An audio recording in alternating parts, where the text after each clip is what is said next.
అందరికీ ఆస్తి అంటే అదొక భద్రత, మన భవిష్యత్తుకొక ఆధారం కదా. అది ఇల్లు కావచ్చు, లేదంటే కొంచెం భూమి కావచ్చు, ఏదైనా సరే. కాని ఈ భద్రతకు, ఈ ఆస్తికి చట్టపరంగా ఎంత గ్యారంటీ ఉంది? మన ఆస్తి హక్కుల విషయంలో మనం నిజంగా ఎంత సేఫ్గా ఉన్నాం? ఒకవేళ గవర్నమెంటే వచ్చి మన ఆస్తిని తీసుకోవాలనుకుంటే అప్పుడు పరిస్థితేంటి? మనకు ఎలాంటి రక్షణలుంటాయి? చూడ్డానికిది సింపుల్ ప్రశ్నలా అనిపించినా చాలా ముఖ్యమైనది. ఎందుకంటే ఇది ఒక వ్యక్తి భద్రతకు, ప్రభుత్వ అధికారానికి మధ్య ఉండే ఆ సన్నటి గీతను గీస్తుందన్నమాట. సరిగ్గా ఇదే ప్రశ్నకు 2024లో మన సుప్రీంకోర్టు కొన్ని అద్భుతమైన, చారిత్రాత్మక తీర్పులతో చాలా పవర్ఫుల్ సమాధానాలు ఇచ్చింది. మన ఆస్తి హక్కుల్ని ఇంకా బలంగా మార్చిన ఆ కీలకమైన లీగల్ క్లారిఫికేషన్స్ ఏంటో ఇప్పుడు మనం వివరంగా చూద్దాం. ఓకే, సో ఫస్ట్ పాయింట్, ప్రభుత్వ అధికారాన్ని పరిమితం చేయడం. అంటే ఒకవైపు వ్యక్తి, మరోవైపు ప్రభుత్వం. ఈ రెండింటి మధ్య బ్యాలెన్స్ ఎలా? ఈ ఇష్యూలో సుప్రీంకోర్టు ఏం చెప్పింది? ఇక్కడ అసలు సమస్య ఏంటంటే, ప్రజాప్రయోజనం లేదా పబ్లిక్ గుడ్ అనే పేరు చెప్పి గవర్నమెంట్ ప్రైవేట్ బిల్డింగ్లను టేకోవర్ చేయొచ్చా? పునరాభివృద్ధి కోసం స్వాధీనం చేసుకోగలదా? Property owners association versus Maharashtra ప్రభుత్వం కేసులో సరిగ్గా ఇదే పాయింట్ మీద పెద్ద డిబేట్ జరిగింది. అయితే గవర్నమెంట్ తన యాక్షన్ను సపోర్ట్ చేసుకోవడానికి ఆర్టికల్ 39(b)ని వాడుకుంది. దాని ప్రకారమేంటంటే, ప్రజాశ్రేయస్సు కోసం సమాజానికి చెందిన వనరులను గవర్నమెంట్ కంట్రోల్ చెయ్యొచ్చు. అంతా బాగానే ఉంది, కానీ ఇక్కడ అసలు ప్రశ్న ఏమొచ్చిందంటే, ప్రైవేట్ ఆస్తులు కూడా ఈ సమాజ వనరులు అనే కేటగిరీ కిందకే వస్తాయా? అది అసలు పాయింట్. ఈ వివాదం ఎక్కడ మొదలయిందంటే, మహారాష్ట్రలో ఉన్న ఒక చట్టం దగ్గర. దాని ప్రకారం ఒక పాత బిల్డింగ్ని రీడెవలప్మెంట్ కోసం తీసుకోవాలంటే కనీసం 70% మంది ఓనర్స్ ఒప్పుకోవాలి. ఈ 70% రూలే పెద్ద సమస్య అయింది. అంటే మిగిలిన 30% మందికి ఇష్టం లేకపోయినా వాళ్ల ప్రాపర్టీని బలవంతంగా తీసేసుకోవచ్చా? ఇదే కోర్టు ముందుకెళ్లిన ప్రశ్న. దీనిపై సుప్రీంకోర్టు ఇచ్చిన తీర్పు అదొక ల్యాండ్మార్క్ జడ్జ్మెంట్. చాలా శక్తివంతమైనది. 8:1 మెజారిటీతో కోర్టు చాలా స్పష్టంగా చెప్పింది, ప్రైవేట్ ఆస్తిని సమాజ వనరుగా ట్రీట్ చేయలేరు. అంతే, సింగిల్ లైన్. కానీ ఇది ఆస్తి హక్కుల పరిరక్షణలో ఒక పెద్ద అడుగు అని చెప్పాలి. ఇంతటితో ఆగలేదు సుప్రీంకోర్టు.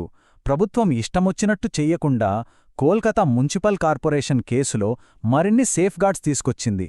ఆర్టికల్ 300(a)ని ప్రస్తావిస్తూ ఆస్తిని స్వాధీనం చేసుకోవాలంటే ఖచ్చితంగా కొన్ని రూల్స్ పాటించాల్సిందే అని చెప్పింది. సో ఫైనల్గా పాయింట్ ఏంటంటే, గవర్నమెంట్ ఖచ్చితంగా చట్టప్రకారం నడుచుకోవాలి. ఈ స్వాధీనం ప్రాసెస్లో కొన్ని ముఖ్యమైన రక్షణలుంటాయి. ఉదాహరణకు, ఓనర్కి ముందుగా నోటీస్ ఇవ్వాలి, వాళ్ళు చెప్పేది వినాలి, సరి అయిన కాంపెన్సేషన్ ఇవ్వాలి, ఇంకా మొత్తం ప్రాసెస్ ట్రాన్స్పరెంట్గా ఉండాలి.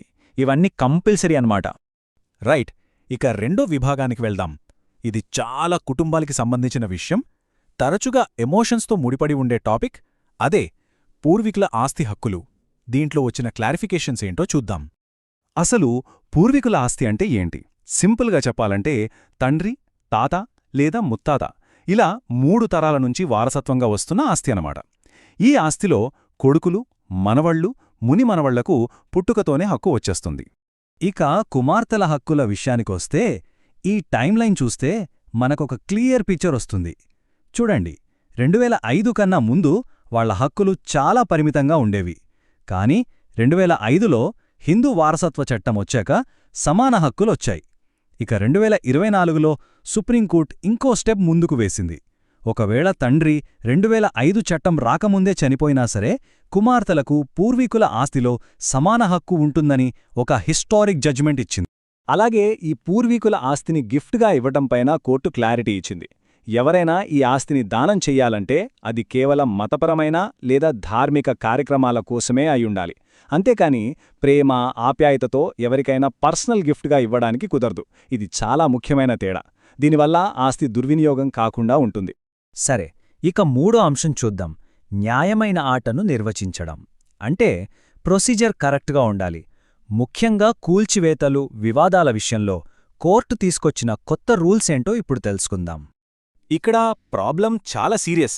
ఏంటంటే, కేవలం ఆరోపణలు రాగానే సరైన లీగల్ ప్రాసెస్ ఏదీ ఫాలో అవ్వకుండానే ప్రైవేట్ ఆస్తులను కూల్చేస్తున్నారు. ఇది చాలా చోట్ల జరుగుతోంది. సరిగ్గా ఈ పద్ధతిని మార్చడానికే సుప్రీంకోర్టు కల్పించుకోవాల్సొచ్చింది.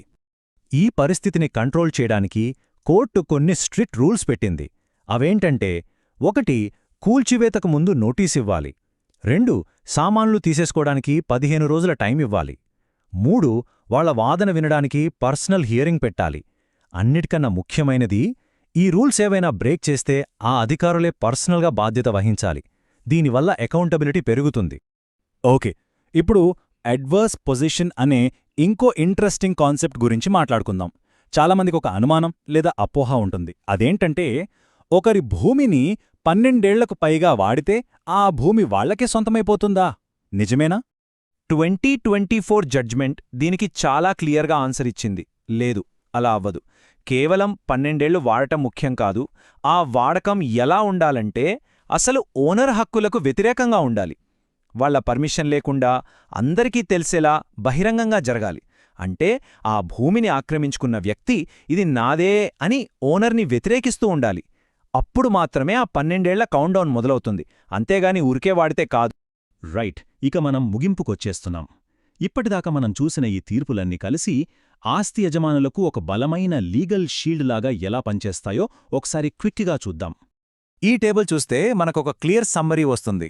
ప్రభుత్వ స్వాధీనం విషయంలో ప్రైవేట్ ఆస్తి సమాజ వనరు కాదని చెప్పింది.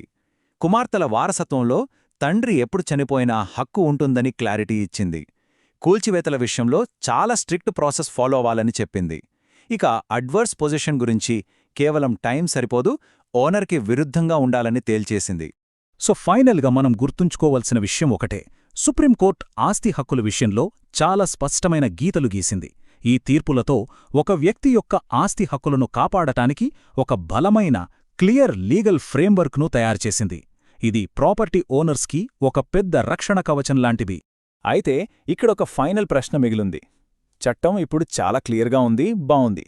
కానీ క్షేత్రస్థానిలో, అంటే గ్రౌండ్ లెవెల్లో ఇది నిజంగా అమలు అవుతుందా? ఈ కొత్త లీగల్ రూల్స్ని నిజంగా పాటిస్తారా లేదా అనేది మనం ఆలోచించాల్సిన అసలైన విషయం.